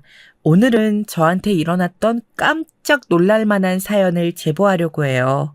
살면서 이런 일이 저에게도 일어나다니 너무 놀랍습니다. 주변에 말했더니 우리만 알기 아깝다고 하더라고요. 그래서 제보하게 되었으니 재밌게 들어주세요. 여러분, 은혜 갚은 까치 아시죠? 저는 살면서 사실 인생이 평탄하지는 않았어요. 오히려 고난이 많았고 가끔은 사는 게 벅차기도 했습니다. 그래도 제 나름의 신념은 있었어요. 사람이 아무리 그래도 착하게 살자는 신념이요. 평소에 이런 성격 때문에 배신을 당하기도 하고 억울한 일도 당연히 있었습니다. 하지만 인생이 길다는 말을 요즘 실감하는데요. 확실히 저는 착하게 사는 제가 좋아요. 무슨 말인지 궁금하시죠? 그럼 바로 시작할게요. 미쳤어? 이 사람아, 이게 도대체 몇 번째냐고. 당신은 저 어린애들 안 보여? 당신 자식이 지금 셋이나 있어. 그런데 그렇게 바람을 피우고 싶어? 내가 한 번 봐줬으면 이제는 그러면 안 되는 거잖아. 안 그래? 내가 이상해? 시끄러워. 내가 만나고 싶어서 만난다는데 네가 왜 난리야? 그럼 이혼해. 이혼하라고. 이혼하자고 하면 절대 안 된다고 했던 거는 너 아니야? 나 어리고 예쁜 새 애인하고 재혼하게 이혼하자고. 네 딸이 지금 3명이야. 저 애들은 어떡해? 여보, 제발 정신 차려. 이제 큰딸은 중학교 들어가. 아직 애들 많이 어려. 적어도 사람이 아기를 낳았으면 책임감은 있어야 하지 않아? 너는 집에 애가 이렇게 많은데 다른 여자를 만나고 싶어? 우리 아들한테 그만해라. 내가 듣다 보니까 기가 막혀서 네가 애초에 집에서 잘했으면 내 아들이 다른 여자가 눈에 들어왔겠니? 남자는 여자하기 나름이다. 그렇게 사사건건 간섭하니까 내 아들도 밖에서 숨통이 트였겠지. 아유, 최악이다, 최악이야. 내 말이 그 말이야. 내가 바람 피우는 게 잘못이야? 그러면 네가 잘하라고. 시끄러우니까 밥이나 가져와. 배고파, 밥 줘. 제 가정 환경은 아주 좋지 않았어요. 저는 세자매의 큰딸로 태어났는데 자라면서 부모님이 사이좋은 모습을 단 한 번도 본 적이 없습니다. 아빠는 제가 아주 어릴 때부터 바람을 피우셨고 심지어 만나는 새로운 여자를 집으로 데려오기도 했었어요. 어린 나이에 그런 아빠가 너무 미웠던 기억이 나요. 여기 왜 이렇게 더러워? 너 아까 청소는 했어? 네가 그러니까 자꾸 우리 아들이 밖에서 새로운 여자를 만나는 거 아니냐? 나 같아도 아내가 집에서 이러고 있으면 밖에서 다른 여자를 만나고 싶지. 빨리 청소 안 해? 게다가 친할머니를 모시고 살았는데 어렸던 제가 보기에도 엄마는 매우 힘들어 보였어요. 그래도 엄마는 이혼하지 않았는데 그게 다 우리 세자매 때문이었죠. 아빠가 그래도 밖에서 돈을 꾸준히 벌어오긴 했거든요. 현실적으로 이혼하면 엄마가 우리를 혼자 키우는 것은 너무 막막했었나 봐요. 그런데 그렇게 이혼하지 않고 버티던 엄마가 나서서 이혼하게 된 계기가 있었어요. 바로 제가 고등학교 1학년 때였습니다. 아이고, 아이고 내 아들. 우리 아들은 죄가 없어요. 이게 다 며느리가 집안에서 아내 역할을 못해서 그래. 우리 아들이 원래는 진짜 사람이 얼마나 착한지 몰라. 사람을 때렸다고? 그거 다 실수예요. 그런데 교도소에 간다니. 이게 무슨 말이에요? 안 돼요. 차라리 며느리를 데려가세요. 바로 아빠가 술을 마시고 동네 아저씨와 시비가 붙었어요. 거기서 서로 주먹 다짐까지 하게 되었고 돈과 힘이 없던 아빠는 그대로 교도소에 가게 되었습니다. 워낙 사고를 많이 치고 다녀서 경찰서에 가는 것은 놀랍지 않았어요. 그런데 진짜로 교도소에 들어가게 된 것은 처음이었습니다. 더 웃겼던 것은 아빠와 친할머니는 그걸 다 가만히 집에서 살림하던 엄마의 탓을 하였던 거였어요. 당신이 뭐라도 해보라고. 저놈 아내는 아빠 빽까지 써서 경찰서에서 빼냈던데 우리는 변호사 선임할 돈도 없어서 내가 그냥 교도소에 가게 생겼잖아. 너는 내가 교도소 가면 그때는 어떡할래? 돈 벌어오는 사람도 없는데 어떡할 거야. 뭐라도 하라고. 친정도 없는 년이라 쓸모가 없어. 우리 아들이 뼈 빠지게 밖에서 돈을 벌어왔으면 안에서 잘했어야지. 순진한 내 아들을 이렇게 교도소까지 가게 만들어? 네가 제정신이야? 그만! 나 이제 못 참아. 이혼해. 맨날 나한테 이혼하자고 했지? 그래, 환영이야. 제발 이혼하자. 나 더는 못 참아. 내가 평생 이러고 살 거 생각하니까 속이 깝깝해서 죽을 것 같아. 이혼해. 애들은 다 내가 데려갈 거야. 뭐? 이혼? 그래, 해. 내가 뭐 무서워할 줄 알아? 지금 너 내가 교도소 간다고 이러는 거지? 내가 장담하는데 너 내가 출소하면 나 찾아와서 돈 달라고 할걸? 참나, 네가 뭘 할 줄 아는데 아무것도 못하면서 이혼해! 쓸모도 없는 딸만 셋 낳았으면서 뭐가 그리 당당해? 그래, 그 계집애들 다 데리고 가라. 우리 찾아오기만 해봐. 알겠어? 꺼져. 당장 우리 집에서 꺼지라고. 뭘 봐? 안 나가? 나가. 내가 이런 망할 집구석에서 결혼 생활을 했던 게 인생의 한이다, 한. 얘들아, 가자. 이 쓰레기 같은 집안하고는 다시는 만나지도 말자. 튀! 엄마는 무서워서 울고 있는 우리 세자매를 데리고 살던 집을 나왔어요. 그렇게 엄마와 아빠는 아빠가 교도소에 들어가며 이혼했고, 그때부터 엄마는 홀로 우리를 키우기 시작했습니다. 원래도 우리 집이 잘 사는 편은 절대 아니었는데 아무것도 없이 나온 엄마의 삶은 참 힘들었어요. 유진아, 우리 큰딸, 엄마가 항상 미안해. 오늘 공장 야간이라 지금 나가야 하거든. 내일 일어나서 동생들 등교할 수 있게 도와줘. 밥은 여기 엄마가 해놓고 갈 테니까 알아서 챙겨 먹어. 알겠지? 남들처럼 해주지 못해서 미안해. 알겠어. 엄마, 유선이랑 유미는 걱정하지 말고 몸 조심히 일하고 와. 저번처럼 다치면 돈이 문제가 아니고 내가 너무 속상해서 그래. 집은 전혀 걱정 안 해도 돼. 내가 망할 남편복은 없어도 자식복 하나는 기가 막혀. 엄마는 그래서 공장에도 공주가 셋이나 있다고 벌써 자랑했어. 그중에서도 우리 큰 공주가 제일 좋고 기특해. 그리고 이거 수학여행비야. 엄마가 이래서 주는 거니까 사양하지 말고 받아. 뭐? 싫어. 나 안 간다고 이미 선생님께 말씀드렸어. 나 진짜로 수학여행 안 가도 돼. 이 돈이면 우리 한 달은 먹고 살 수 있어, 엄마. 이거 아껴서 차라리 유선이랑 유미 학비에 보태자. 아니야. 엄마가 우리 큰딸 수학여행은 진짜 보내고 싶어서 그래. 그러니까 꼭 가. 알겠지? 엄마 다녀올게. 엄마와 우리 세 자매는 서로 유달리 각별한 사이였어요. 가난해도 서로를 향한 마음은 워낙 컸습니다. 엄마는 홀로 우리를 키우며 공장에 다니셨는데 그래서 동생들을 챙기는 것은 항상 제 몫이었어요. 다행히 동생들이 매우 순해서 큰 어려움 없이 그렇게 저는 성인이 되었습니다. 성인이 되고 나서 대학은 당연히 진학하지 못했어요. 현실적으로 돈이 없기도 했고 공부를 그리 잘하지도 않았거든요. 엄마, 이제 나도 돈 버니까 너무 무리하지 마. 그러다 몸 상해. 그리고 이 돈으로 유선이 대학 학비에 보태자. 다행히 셋 중에 한 명이라도 공부를 잘해서 다행이야. 그렇지? 아휴, 네가 번 돈은 네가 쓰라니까. 너 내년에 지금 만나는 애랑 결혼한다며. 그럼 그때 결혼 비용으로 써. 엄마는 자식한테 이렇게 돈 받는 거 민망해. 남자친구랑 결혼은 내가 알아서 할게. 원래 결혼은 서로 형편에 맞게 하는 거지. 아이, 그러니까 잔말 말고 엄마는 돈 받아줘. 저는 그때 당시 동네에 있던 미용실에 고등학교를 졸업하고 취직했어요. 다행히 원장님이 좋은 분이라 저를 많이 챙겨주셨습니다. 그리고 그 미용실의 단골 손님과 친해졌는데 그 단골 손님이 바로 제 첫 남자친구이자 지금의 남편이에요. 남자친구는 저보다 4살 많은 오빠였고 굉장히 웃는 모습이 예뻤습니다. 친절하고 다정한 모습에 반해서 연애를 시작하게 되었어요. 한 번도 싸우지 않고 3년의 연애 끝에 청혼을 받아 결혼 준비를 하기 시작했습니다.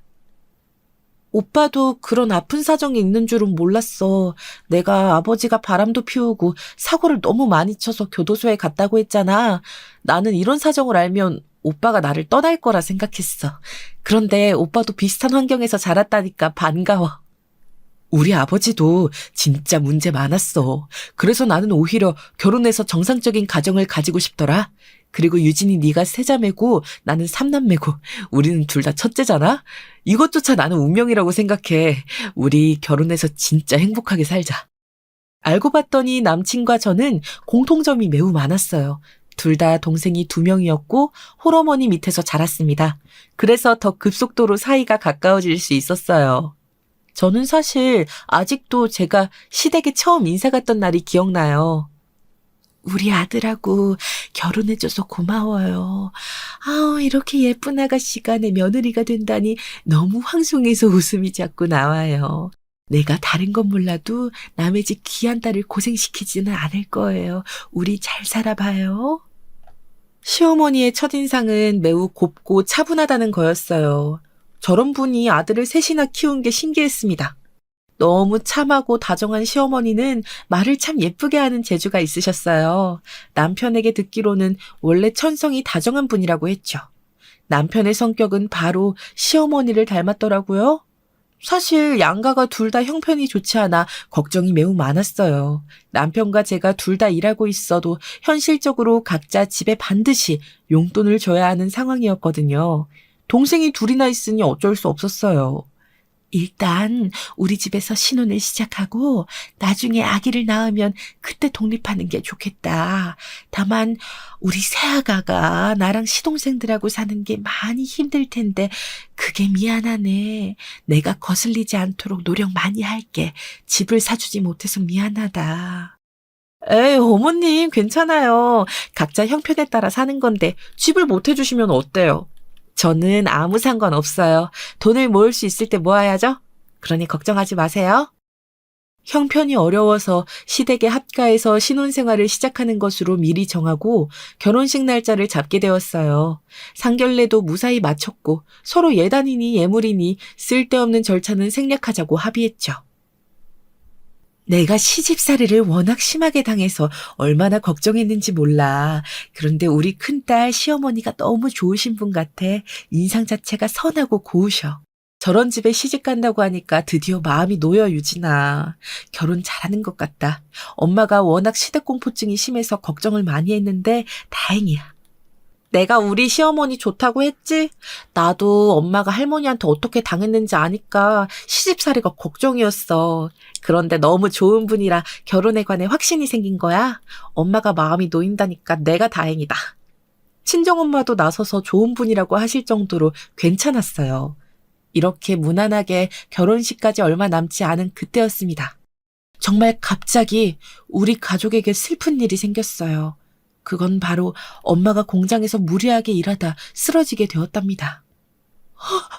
어떡해. 우리 엄마 어떡해. 엄마, 눈 떠봐. 괜찮아? 의사 선생님, 우리 엄마 수술하면 목숨을 살릴 수 있어요? 제발 살려주세요. 우리 엄마 평생 고생만 한 사람이에요. 높은 곳에서 떨어지신 거라 일단 수술을 급하게 해야 해요. 진정하시고 조금만 기다려주세요. 긴 수술이 될 것 같습니다. 혹시 모르니 마음의 준비도 하고 계세요. 굳게 닫힌 수술방 문을 하염없이 바라보며 저는 바닥에 쓰러졌어요. 엉엉 울며 의식을 잃은 엄마의 수술을 기다렸습니다. 그때가 결혼식이 단 2주밖에 남지 않았을 때였죠. 유진아, 새아가 괜찮니? 이게 다 무슨 일이야. 아이고, 사돈. 아가, 괜찮다. 내가 옆에 있어줄 테니까 너무 걱정하지 마. 다 잘 될 거야. 시어머니도 소식을 듣고 바로 병원으로 와주셨어요. 옆에서 계속 제 손을 잡아주시며 위로해 주셨습니다. 그때 얼마나 저한테 큰 힘이 되었는지 아직도 감사할 정도예요. 마침내 수술실 문이 열리고 의사가 나왔습니다. 다행히 목숨은 살렸습니다. 다만 환자분 상태가 심각해서 회복하는 데 오래 걸릴 수도 있어요. 일단 병원에 입원하고 경과를 지켜보는 게 최선입니다. 아마 오래 입원하실 수도 있어요. 목숨은 살아있다니 다행이네요, 의사 선생님. 감사합니다. 정말 감사해요. 저는 엄마가 이대로 죽는 줄 알았어요. 다행히 엄마는 수술이 잘 되었지만 입원은 필수로 해야 하는 상황이었어요. 현실적으로 당장 2주 뒤에 제 결혼식이 있어서 그게 걱정되었습니다. 병원비도 만만치 않았고요. 아가, 유진아, 결혼식은 미뤄도 되지 않니? 나는 다 떠나서 제일 우선이 사람 건강이라고 생각해. 사돈 어르신 몸 상태가 우선이지. 나는 네 의견에 따를 테니 네가 하고 싶은 대로 하렴. 알겠지? 시어머니는 너무 감사하게 제 의견을 제일 먼저 물어보셨어요. 결국 저도 속이 말이 아니라 결혼식은 뒤로 미루게 되었습니다. 남편도 시어머니도 괜찮다고 하셨지만 참 죄송했죠. 그런데 저는 이때 아이러니하게 결혼을 꼭 해야 한다고 생각했습니다. 그 이유는 바로 시어머니의 행동 때문이었어요. 어머니가 여기 무슨 일이세요? 아, 새아가, 내가 사돈이 걱정되어 집에 있을 수가 없더라고. 너야말로 지금 일하는 시간 아니야? 내가 말했잖아. 병간호는 집에서 노는 내가 할 테니 너는 걱정하지 말고 일하렴. 어머니, 안 그러셔도 돼요. 사실 동생들한테도 이미 들었어요. 어머님이 몰래 반찬 가져다 주신다면서요. 집으로 불러서 밥도 먹이시고. 저는 어머님한테 해드린 게 아무것도 없는데 이렇게 받기만 해서 너무 죄송해요. 아유, 우리는 이제 가족이잖아. 가족끼리는 원래 이러는 거야. 그리고 내가 늘 말하지 않니? 사람이 먼저야. 내가 사돈 병간호는 책임질 테니까 세아가 너는 일해. 오늘은 어떻게 온 거야? 겨우 사정해서 잠깐 안 바쁠 때 짬내서 온 거예요. 병원비가 비싸서 차마 일을 쉴 수는 없잖아요. 항상 머리에 엄마 걱정이 가득했는데 어머님 덕분에 한숨 돌릴 수 있어서 얼마나 죄송하고 감사한지 모르겠어요. 나야말로 미안하다. 내가 우리 큰아들이 결혼하는데 해줄 수 있는 게 없잖니. 이렇게 간호라도 하면 나도 마음이 편해. 나를 위해 그런 거니까 세아가 너는 그냥 일해서 돈을 많이 모으렴. 응? 천사 같은 시어머니는 쓰러진 우리 엄마를 옆에 딱 붙어서 간호하셨어요. 이뿐만이 아니라 제가 동생이 2명이 있잖아요. 우리 집에 갈비찜 같은 요리도 해서 가져다 주시고 밑반찬도 가득 가져다 줬다고 동생들이 말했습니다. 너무 죄송하고 감사해서 이 은혜를 어떻게 갚아야 하나 싶었죠. 그리고 마침내 우리 엄마도 제대로 회복하게 되어 결혼식을 1년 늦게 올리게 되었습니다. 유진아, 네가 그렇게 착하고 성실하게 살더니 복을 받나 봐. 내가 쓰러져 있을 때 사돈께서 어찌나 지극정성으로 간호했던지 그걸 간호사가 나한테 말해주더라. 우리 딸이 결혼 하나는 무척 잘하는 것 같아 다행이야. 그렇다니까 나는 우리 시어머니한테 평생 은혜를 잊지 않고 갚을 거야. 엄마가 회복하게 되어 나도 기뻐. 그리고 저는 결혼해서 시어머니와 함께 시댁에서 살게 되었죠. 제가 초반에 우리 엄마가 지독한 시집살이를 당했다고 했잖아요. 친정엄마와 반대로 저는 시댁에서 집안일을 해본 적이 진짜 손에 꼽을 정도예요. 세아가 지금 뭐하니? 내가 집안일은 내 몫이니까 건들지 말라고 했잖아. 종일 일하는 날 힘들 텐데 이렇게 집에서까지 일하면 몸이 못 버텨. 그러니까 아무것도 하지 말고 가만히 앉아서 쉬어. 어머니, 이거 제 빨래잖아요. 저도 같이 사는데 아무것도 안 하면 오히려 불편해요. 어머님이야말로 몸 상하니까 소파에 누워 계세요. 많이 움직이시면 관절 다쳐요. 어머님과 저는 서로 어떻게든 도움이 되려고 노력했어요. 이런 관계가 있다니 신기하지 않으세요? 지금 세대는 몰라도 사실 제 세대에서는 주변에서 이런 시어머니가 있다는 것을 믿지 않더라고요. 아무튼 이렇게 저는 평생 시어머니를 모실 생각을 하고 있었고 행복한 결혼 생활을 할 줄 알았답니다. 그런데 인생은 정말 모르는 거잖아요. 사건이 발생하게 되었어요. 아휴, 자식 결혼은 2번째인데 왜 이렇게 떨리지? 세아가 이거 맛 좀 봐줄래? 내가 아까 간을 보면서 요리하긴 했는데 영 맛이 안 나네. 괜찮니? 새로운 며느리가 서울 사람이라 입맛이 까다롭지 않을까? 에이, 어머님, 맛만 좋은데요. 우리 어머님 음식 솜씨 대단한 거 모르는 사람도 있어요? 제 동생은 어머님이 예전에 해주신 갈비찜을 아직도 얘기한다니까요. 식당에서 파는 것보다 맛있어요. 걱정하지 마세요. 그래? 그러면 다행이지. 그리고 갈비찜 많으니까 내일 집에 가져가. 어머님 건강은 괜찮으신 거 맞지? 괜찮아요. 어머님 간호가 너무 대단해서 퇴원하고 지금까지 멀쩡하세요. 아무튼 저는 맛만 좋으니까 어머님 긴장 푸세요. 어머님 음식이 맛이 없으면 그 사람 미각이 이상한 거예요. 둘째 시동생이 결혼하게 되면서 동서가 생기게 되었어요. 동서는 서울에서 나고 자란 서울 토박이였는데 처음 인사 오는 날 시어머니가 유독 긴장을 하셨죠. 그리고 드디어 둘째 시동생과 동서가 집에 왔는데 사실 첫인상이 그리 좋지는 않았어요. 둘째 동서는 친정이 잘 사는 집이라고 들었는데 그래서 그런가 은근히 시어머니를 무시하는 발언을 하더라고요. 여기 시골에서는 이런 것도 먹네요. 서울에서는 이런 나물을 식탁에서 본 적이 없거든요. 먹어도 몸에 이상이 없는 건 맞죠? 제가 워낙 곱게 자라서 음식을 잘못 먹으면 탈이 나거든요. 만약 제가 탈나면 우리 아버지가 가만히 안 계실 거예요. 그래요? 그러면 이거 고기랑 생선구이 위주로 먹어요. 내가 음식 솜씨가 좋지 않아서 걱정이네. 입맛에 맞지 않으면 과일이라도 줄까요? 에이, 맛만 좋은데요. 그리고 어차피 같은 한국인데 뭐가 그렇게 다르다고 그러세요. 여기가 섬도 아니고 어디 오지 산골도 아닌데 지역 특색이라고 생각하고 드셔보세요. 어색할 순 있는데 그게 몸에 나쁜 건 아니거든요. 저는 곤란해하는 시어머니를 도우려고 저렇게 말했는데 순간 둘째 동서와 눈이 딱 마주쳤어요. 그리고 그때 둘째 동서의 표정을 저는 잊을 수가 없습니다. 정색도 그런 정색이 없었거든요. 아니, 정색이 아니고 노려본다는 말이 맞는 것 같아요. 혹시 맛이 없으면 내가 지금 밖에 가서 뭐라도 사올 테니까 말해줘요. 아들한테 미리 물어봤는데 해산물을 좋아한대서 특별히 생선 위주로 준비했거든요. 어머니, 고등어 김치찜이 너무 맛있어요. 이거 남으면 우리 친정에 들고 갈게요. 여보, 맛있지 않아? 나는 너무 맛있어.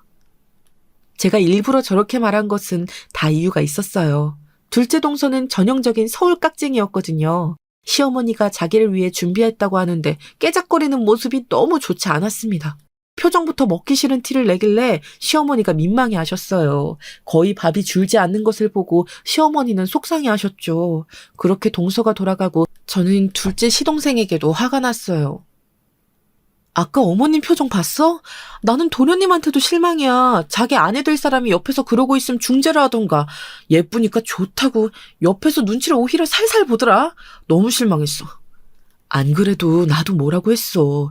우리가 가난하게 자라서 부자인 재수 씨한테 푹 빠졌나 봐. 결혼하고 아예 우리 집은 모른 척을 할까 봐 무섭네. 둘이 집에 돌아가고 내가 어머님께 가서 너무 맛있다고 하니까 손을 꼭 잡고 고맙다고 하신 거 있지. 어머님 음식 솜씨 우리 동네에서 유명하잖아. 사람이 하나를 보면 열을 안다고 했어. 나는 동서 마음에 들지 않아. 나도 재수씨 별로야. 그런데 현실적으로 우리 집에서 지원해 줄 수 있는 게 적으니까 엄마도 저러시는 거지. 재수씨도 우리 동생이 잘나서 자기 집으로 쓱 데려가려고 저러잖아. 아, 속상하다. 둘째 시동생은 공부를 매우 잘해서 서울에 있는 대학에 진학했어요. 거기서 열심히 죽어라 공부해서 대기업에 들어갔습니다. 그리고 둘째 동서를 만났는데 동서네 집안에 돈이 워낙 많았어요. 결혼할 때 지원받는 금액 차이가 매우 커서 둘째 시동생은 어머니 앞에서 돈을 달라고 요구했죠. 시어머니가 몰래 우는 모습을 보고 저는 큰 결심을 하게 되었습니다. 어머니, 이거 제가 모은 적금 통장이에요. 원래 아기 낳으면 쓰려고 했는데 일단 급한 상황이니까 둘째 결혼 비용으로 쓰세요. 아가, 아니다. 네가 힘들게 번 네 돈을 어떻게 쓰니? 아유, 됐다. 괜찮아. 돈 모아서 분가해서 아기 낳아야지. 괜히 내가 감정을 잘 추스르질 못해서 너한테 신경 쓰이게 해서 미안하다. 아우, 어머님은 뭐가 그렇게 미안하세요. 괜찮아요. 그리고 무슨 분가예요. 저는 어머님 평생 모시고 살 거예요. 아기도 아직은 소식이 없잖아요. 원래 급한 불부터 끄는 거 모르세요? 어머님이 안 받으시면 저 받을 때까지 밥 안 먹어요. 시어머니는 한사코 거절하셨지만 제 마음이 불편해서 통장을 손에 쥐어드렸어요. 제가 그렇게 돈을 드린 이유는 둘째 동서 때문이었습니다. 우리 시댁에서도 어느 정도 돈을 주니까 무시하지 말라는 경고의 의미였죠. 그렇게 제 돈으로 지원받아 둘째네는 결혼했는데 결혼하고도 마음이 상하는 일이 꽤 있었어요. 뭐라고? 그럼 이번 명절에도 둘째 동서는 자기 집 가족들하고 여행 간대? 그럼 1년에 도대체 얼굴 볼 수 있는 기회가 몇 번이야? 서방님도 처갓 사람들하고는 여행 가면서 왜 시댁엔 안 내려와? 동생한테 들으니까 그쪽 집에서 돈을 다 낸대. 딱 봐도 지금 재숙 씨한테 잡혀 살더라. 엄마도 속상해 하셨어. 돈 없는 게 죄다. 둘째네 부부는 결혼하고 처가 식구들하고는 그렇게 여행을 다녔는데 시댁에는 내려오질 않았어요. 어머님이 서운해하셔서 제가 더 잘하려고 노력했습니다. 이런 상황에서 엎친 데 덮친 격으로 사건이 또 발생했어요. 얌전한 고양이가 부뚜막에 먼저 오라간다더니 이게 무슨 일이니? 세상에, 이걸 어째. 새아가 큰일이다. 지금 막내가 결혼하겠대. 그것도 속도 위반으로. 셋째 며느리 될 사람이 임신했는데 그것도 7개월이란다. 어떡하니? 게다가 집에서 내놓은 자식이라 지원도 없대. 네? 그러면 어떡해요? 아니, 막내 도련님은 그렇게 조용하더니 혼자 이런 사고를 쳐요? 막내 도련님 게다가 군대도 안 갔잖아요. 그럼 어떡해요? 내 말이 그 말이다. 곧 군대 가야 하는데 아기랑 자기 마누라는 어떡하라는 거야. 게다가 막내 며느리는 갓 성인이래. 내가 미치겠다. 이걸 어쩌니. 이렇게 대책 없이 아기를 가지면 어떡한데요? 여보, 이걸 어떡해? 일단 그럼 갈 곳이 없으니까 우리랑 같이 살아야 해? 그렇게 조용하던 막내 도련님이 기어코 사고를 치게 되었어요. 갓 성인이 된 막내 동서는 딱 봐도 앳된 인상이었습니다. 고등학교를 자퇴했다고 들었는데 너무 딱 봐도 양아치였죠. 둘째 동서는 깍쟁이, 막내 동서는 양아치. 내가 미치겠어. 우리 시어머니 힘들게 살았는데 왜 이런 시련이 있는 거야? 그래서 지금 당장 내일부터 막내 동서가 시댁에 들어온대. 더 웃긴 건 뭔지 알아? 막내 도련님은 다음 달에 군대에 간다는 거야. 기가 막힌다. 사돈속이 말이 아니겠어. 네가 옆에서 잘 도와드려. 임신도 거의 아기를 낳을 때가 되어야 알리다니 보통 영악한 게 아니네. 막내 동서는 만삭인 상태로 우리 시댁에서 같이 살게 되었어요. 고등학교도 자퇴하고 가출해서 동네를 돌아다니다가 막내 도련님을 만났다고 하더라고요. 그래서 그런가 기본 예의 자체가 없었습니다. 어머님, 저 배고파요. 라면 끓여주세요. 그리고 어제 보니까 아이스크림 딸기 맛이던데. 저는 초코 맛이 좋거든요. 오늘부터는 초코 맛으로 사다 주세요. 아, 배고프다. 빨리 끓여주세요. 어머니, 제가 할 테니까 앉아 계세요. 무릎도 안 좋으시면서 자꾸 그렇게 움직이면 더 안 좋아져요. 아까도 보니까 계속 바닥 쓸고 닦으시던데 무리하지 마세요. 형님이 끓이시려고요? 그럼 저 계란도 넣고 파도 넣어주세요. 그냥 먹으면 밍밍해서 맛이 잘 안 나요. 좀 매콤하게 물량도 적게 해서 끓여주세요. 저는 속이 부글부글 끓었지만 그저 고개를 끄덕였어요. 저도 평소 같았으면 분명히 뭐라고 했을 텐데 임신한 상태니까 뭐라 하질 못하겠더라고요. 우리 착한 시어머니는 남편도 가족도 없이 혼자 시댁에서 사는 막내 며느리가 안쓰럽다고 하셨습니다. 어린애가 뭘 알겠어. 자기도 아기 낳으면 그때 비로소 어른이 되니까 그때는 달라질 거야. 그나저나 우리 첫째 며느리가 고생이네. 내가 너무 미안하다가 같이 살기 불편하면 언제든지 분가해도 좋아. 알지? 에이, 무슨 소리세요. 제가 왜 나가요. 저는 어머님 평생 모시고 살 거라니까요. 나가는 건 막내 도련님하고 막내 동서가 나가야죠. 분명히 군대에서 제대하면 나간다고 했잖아요. 실제로 막내 도련님은 제대하고 바로 자기 마누라와 아이를 데리고 나간다고 했었어요. 그 조건으로 막내 동서가 시댁에서 같이 사는 것을 허락한 거였죠. 막내 동서와 같이 사는 것은 엄청난 고역이었습니다. 임신했을 때도 동서의 편의를 봐주느라 힘들었는데 진짜는 출산 후였어요. 어머님, 형님, 저 피곤해서 아이 못 안아요. 대신 분유 먹여주시고 트림도 시켜주세요. 아, 저는 출산하니까 몸이 말이 아니네요. 원래 이렇게 힘든가? 아. 막내 동서는 출산하고 말 그대로 손 하나 까딱하지 않았어요. 마치 어머님과 제가 동서의 하녀가 된 기분이었죠. 그래도 아기를 낳은 사람이니 제가 참자 생각하며 수발을 들었습니다. 그렇게 막내 동서의 아기가 자라면서 저도 드디어 좋은 소식이 들려왔어요. 어머, 유진아, 임신했니? 너무 축하한다, 세상에. 그렇게 원하던 아기가 드디어 생겼구나. 갑자기 손주가 많이 생겨서 기분이 좋아. 오랫동안 아이가 생기지 않아 남편하고 고민이 많았는데 다행히 아기가 생겼어요. 시험관을 해야 하나 걱정했는데 자연 임신으로 생겨서 다행이었죠. 문제는 제가 임신했더니 막내 동서의 오지랖이 장난 아니었다는 거예요. 형님, 그렇게 하면 아이 배 안에서 안 자라요. 자세 똑바로 하세요. 그리고 그렇게 과자 많이 먹으면 아기 태어나서 피부 문제 생겨요. 식단 관리는 필수인 거 모르세요? 제가 임신 선배라서 충고해드리는 거예요. 이런 거 어디 가서 못 듣는 귀한 정보잖아요.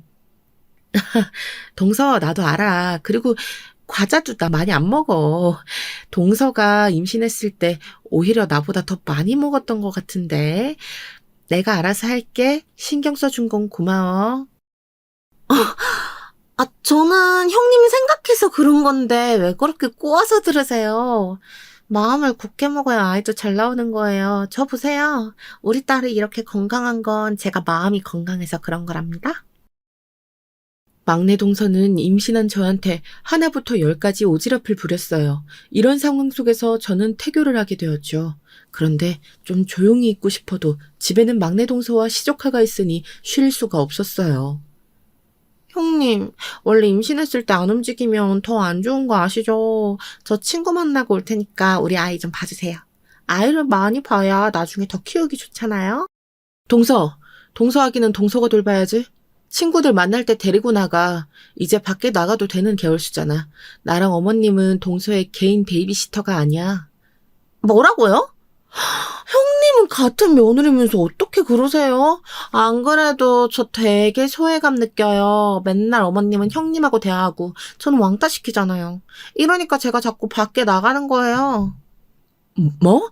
동서가 하도 어머님을 부려먹어서 내가 어머님 신경 쓰는 거잖아. 그리고 동서 행동을 돌아봐. 내가 이상해? 나도 동서가 남편 없이 시댁에서 혼자 아이 키우는 거 힘드니까 충분히 편히 봐주고 있잖아.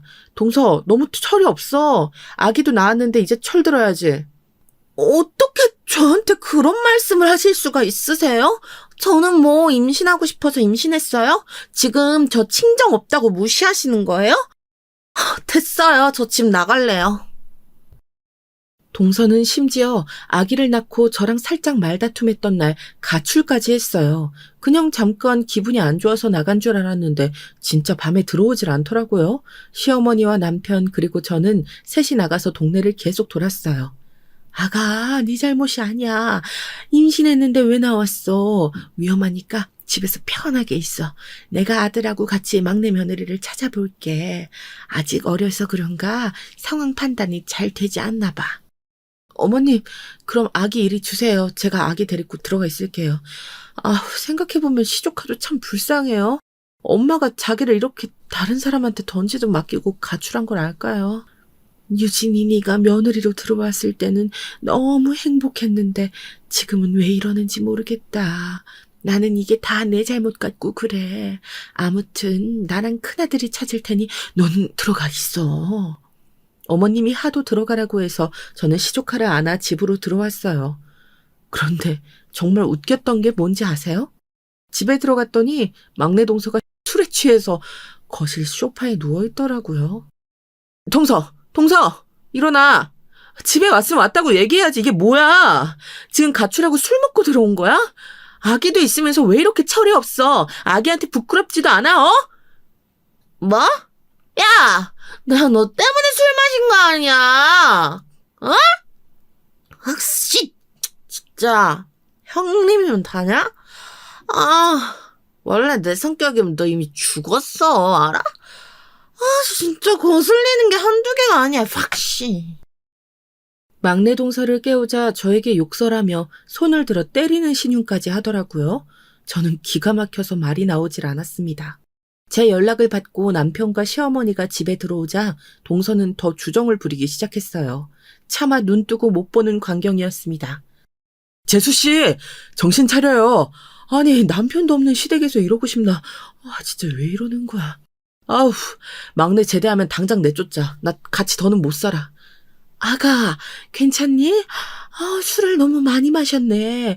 꿀물을 타올 테니까 기다려. 저러다 간이 상할까봐 무섭다. 저런 광경을 보고도 시어머니는 막내 동서를 걱정했어요. 얼마나 천사 같은 시어머니인지 아시겠죠? 아무튼 이 사건 덕분에 남편도 막내 동서를 내쫓을 시기만 기다리게 되었습니다. 그리고 실제로 막내 도련님이 제대하자 남편이 나서서 둘을 내쫓았어요. 그랬더니 반응이 어땠는지 아세요? 우리 나가면? 아긴 어떡해요? 제가 혼자 돌보라고요? 어떻게 그렇게 매정하세요? 큰형님 아기는 어머님이 봐주시잖아요. 이렇게 차별해도 되는 거예요? 저 지금 친정 없다고 그러는 거죠. 속상하고 서운해서 눈물이 나와요. 동서, 진짜 왜 그래? 나는 아기 낳고 바로 3개월 조리 끝나고 일하잖아. 월급 받아서 친정 조금 주고 나머지는 다 어머님 드려. 아기 봐주시는 거 감사해서 드리는 거야. 동서는 하는 것도 없이 집에만 있잖아. 그리고 동서 임신했을 때랑 출산하고 산후조리도 어머님이 해주셨던 거 잊었어? 형님, 그만하세요. 제가 싫으면 그냥 싫다고 하면 되잖아요. 매번 어머님하고 둘이 딱 붙어서 저 소외감 들게 하시고. 왜 그러세요? 지금 남편도 제대하고 할 줄 아는 게 없어서 공장 가게 생겼어요. 그럼 저 혼자 집에서 살림하고 아이 봐야 되는데 그게 쉬워요? 동서, 그러게 왜 어린 나이에 임신해서 그래. 나랑 남편은 상황 보면서 임신한 거야. 동서가 시댁을 나가기 싫으면 행동을 잘했어야지. 막내 도련님과 동서 보고 나가라고 하니 동서는 끝까지 싫다고 우겼어요. 하지만 이미 남편과 저는 확고한 마음이었습니다. 가출 사건 이외에도 동서는 담배를 피웠는데 그게 그렇게 고통이었거든요. 동서가 흡연해서 그게 내 아이한테도 영향을 끼쳐. 그리고 어머님 건강도 이제 안 좋으신데 자꾸 그렇게 집에서 담배를 피우면 우리가 너무 피해를 보잖아? 서로 따로 살면 좋은데 왜 그렇게 고집하는 거야? 솔직히 우리가 아이 봐주고 동서는 매일 친구들하고 놀러 다니니까 편했지? 아, 알겠어요. 그럼 나가면 되잖아요. 진짜 더럽고 치사해서 못 견디겠네. 형님, 그렇게 살지 마세요. 그러다 벌 받아요? 사람이 착하게 살아야죠. 결국 저는 제가 나서서 동서를 내쫓았어요. 실제로 동서의 반응이 한두 개가 아니어서 상당히 고통스러웠거든요. 그렇게 동서를 내보내니 속이 다 시원했습니다. 둘째 동서는 결혼하고 얼굴을 본 적이 5손가락 안에 꼽을 정도였어요. 동서, 이번에도 안 내려와? 무슨 결혼해서 가족이 됐는데 얼굴을 2년에 한 번 봐. 나는 괜찮은데 어머님이 아들을 많이 보고 싶어 하셔. 동서가 내려오기 힘들면 서방님이라도 보내. 그건 우리 집 사정이니까 우리가 알아서 할게요. 저도 내려가고 싶죠. 그런데 저는 서울 토박이라 시골이 너무 불편하다니까요. 마음 같아선 어머님 모시고 살고 싶은데 이미 형님이 그러고 사니까 그러지도 못하네요. 어머, 저 바빠서 끊을게요. 나중에 통화해요. 뭐? 동서! 아, 이런 식으로 끊는 게 어딨어. 아, 참나 기가 막혀. 둘째 동서는 바쁘다는 핑계로 시댁에 오지도 않았고 막내 동서는 삐져서 저 때문에 시댁에 오지 않았어요. 아무리 중간에서 중재하려 해도 보통 사람들이 아니더라고요. 이런 상황에서 저는 너무 스트레스를 받아 머리가 빠지기도 했답니다. 그러던 도중 사건이 하나 발생했어요. 회사에서 아주 좋은 기회라고 하면서 중국의 주재원으로 발령을 내줬어. 거기 가면 우리 아기가 다닐 유치원도 지원해주고 집이나 이런 것도 당연히 지원이래. 당신만 괜찮으면 가서 살고 싶은데 어떻게 생각해? 그래? 아, 나는 어릴 때부터 외국에서 살고 싶어서 좋아. 아, 그런데 우리가 중국 가면 어머님이 혼자 계시는데 괜찮을까? 나는 좋은데 어머님이 걱정이야. 이따 진지하게 말해보자. 아마 엄마는 가라고 하실 것 같아. 평생 중국에 있는 건 아니니까 괜찮지 않을까? 이런 기회가 또 언제 올지 모르잖아. 남편이 회사에서 능력을 인정받아 중국으로 가게 되었어요. 우리가 중국에 가면 혼자 남을 시어머니가 걱정되었습니다. 어머, 아니야. 이렇게 좋은 기회를 그냥 날릴 수는 없지. 나는 신경 쓰지 말고 꼭 가. 너무 잘됐다. 큰 며느리도 예전부터 다른 나라 살아보고 싶었다며 이런 기회 놓치면 안 돼. 다른 건 걱정이 안 되는데 어머님이 걱정이에요. 혹시라도 무슨 일 생기시면 반드시 연락하세요. 아셨죠? 미국도 아니고 영국도 아니고 중국이니까 언제든 올 수 있어요. 그렇게 우리 부부는 아이를 데리고 중국으로 향했습니다. 그리고 한동안 고생을 많이 했어요. 다른 나라에서 사는 것이 꿈이었는데 말이 통하지 않으니 힘들었습니다. 그래도 현지에서 어학원도 다니고 한인들과 친해지며 차차 적응하기 시작했죠. 아이도 커서 국제학교에 입학해서 잘 다니고 있었어요. 아가, 거긴 괜찮니? 나는 잘 지내고 있단다. 음식은 입에 맞니? 내가 예전부터 늘 말하지만 사람은 건강이 최우선이야. 알지? 먹기 싫어도 야채랑 과일 꼭 챙겨 먹고 고기도 주기적으로 먹으렴. 아들은 남자니까 괜찮은데 우리 며느리랑 손녀가 걱정이다. 어머님, 저는 너무 건강해요. 오히려 중국에 와서 살도 쪘어요. 다이어트가 시급해요. 그나저나 애아빠가 일이 너무 바빠서 이번에도 한국에 못 갈 것 같아요. 대신 이번 일만 끝나면 꼭 같이 찾아뵐게요. 아셨죠? 천천히 와라. 괜히 나 신경 쓰여서 한국에 올 필요는 없어. 나는 너희가 마음이 편한 게 우선이야. 전화해줘서 고맙다. 다음에 또 연락하자. 실제로 남편의 주재원 일이 매우 바빠서 시간이 도저히 나지 않았어요. 겨우 시간을 내서 한국에 가려고 해도 어머님이 만류하시거나 나중에 오라고 하셨죠. 남편과 저도 정착하기 바쁘다는 핑계로 어머님의 얼굴을 못 보고 있었는데 사건이 발생하게 되었습니다. 이 사건이 제가 오늘 제보할 결정적인 사건이에요. 갑자기 한밤중에 둘째 시동생에게 전화가 걸려왔어요. 뭐라고? 어머니가 쓰러지셨어? 뭐? 의식불명? 당장 비행기 알아볼게. 이게 무슨 일이야? 어머니 멀쩡하시지 않았어? 아니다. 나랑 형수가 갈 테니까 기다려. 여보, 이게 무슨 말이야? 어머님이 쓰러지셨다고? 당신 바쁘면 나 혼자라도 어머님 보러 갈게. 아, 세상에, 어머님 어떡해. 의식불명이라니 어떡해. 나 지금 당장 한국 갈래. 어머님이 쓰러지셔서 병원에 입원했다는 소식을 듣고 저랑 남편은 급하게 한국을 가게 되었어요. 아무리 회사 일이 바빠도 어머니가 쓰러진 소식을 듣고 안 갈 수는 없었죠. 그렇게 병원에서 아주 오랜만에 시동생들과 동서들을 마주했습니다. 지금 환자분 깨어나실 때까지 옆에서 상주해서 간호할 분이 필수로 필요해요. 웬만하면 이럴 때는 가족분들이 계시거든요. 상의해서 한 분은 남으셔야 합니다. 의사의 말을 선두로 급기야 가족끼리 싸움이 나기 시작했습니다. 그런데 저는 동서들의 대화를 듣고 진심으로 너무 놀라서 뒤로 자빠질 뻔했어요. 난 못해. 우리는 서울 사는데 언제 지방에서 어머님이 깨어날 때까지 기다려. 저는 그럴 시간도 없고 그러고 싶지도 않아요. 어머님께 딱히 받은 게 없으니 당연히 저는 아니죠. 동서가 어머님 간호하는 게 맞지 않아? 지금도 시댁에서 같이 살잖아. 어머, 자군형님, 말씀 되게 섭섭하게 하시네요. 그럼 저는 뭐, 어머님께 받은 게 있나요? 우리가 같이 사는 것도 제가 모시는 거죠. 평소에 제가 모시는데 병간호까지 해야 해요? 잠시만.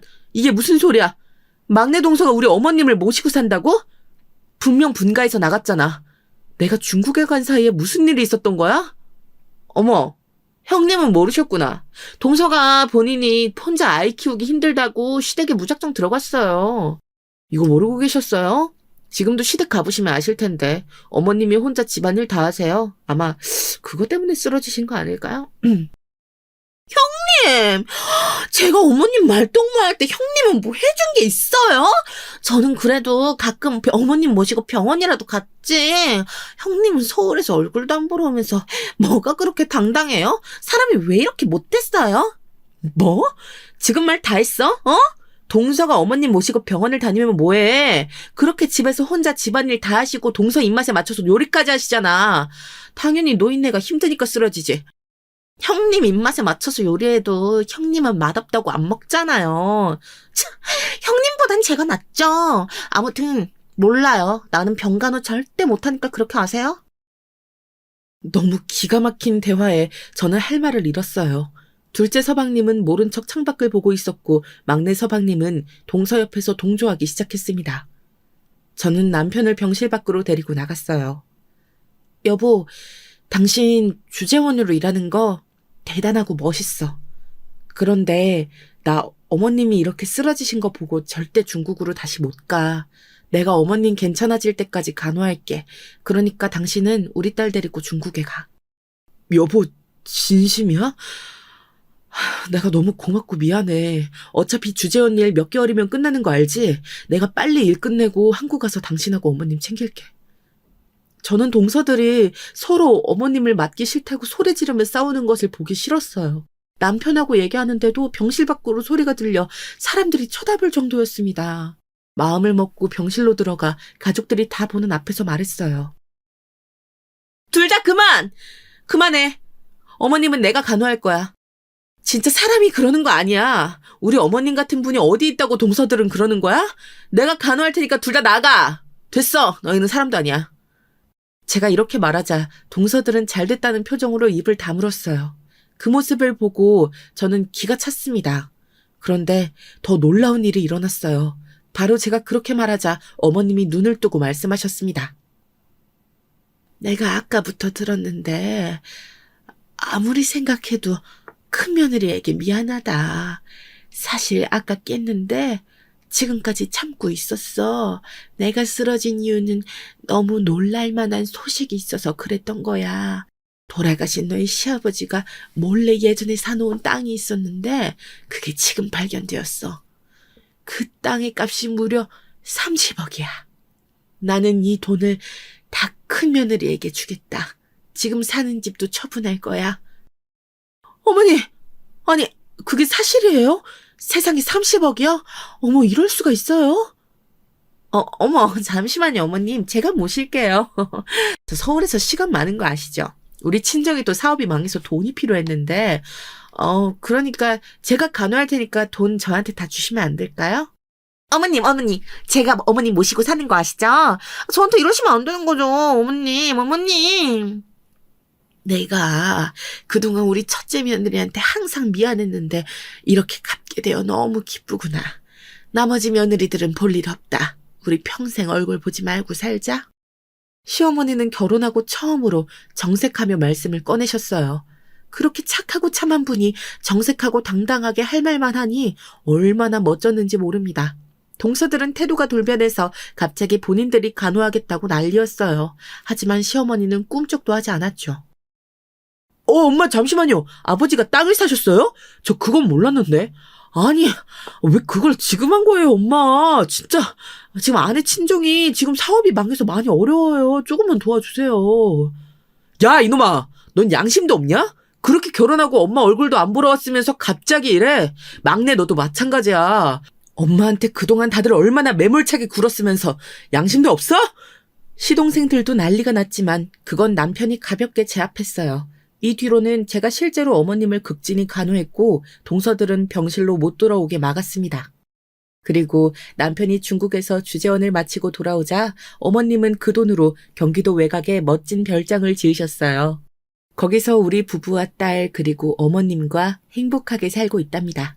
서방님들과 동서들은 어떻게 사는지 궁금하지도 않아요. 아예 연락 자체를 차단했거든요. 여기까지가 제가 준비한 사연입니다. 다들 재밌게 들으셨나요?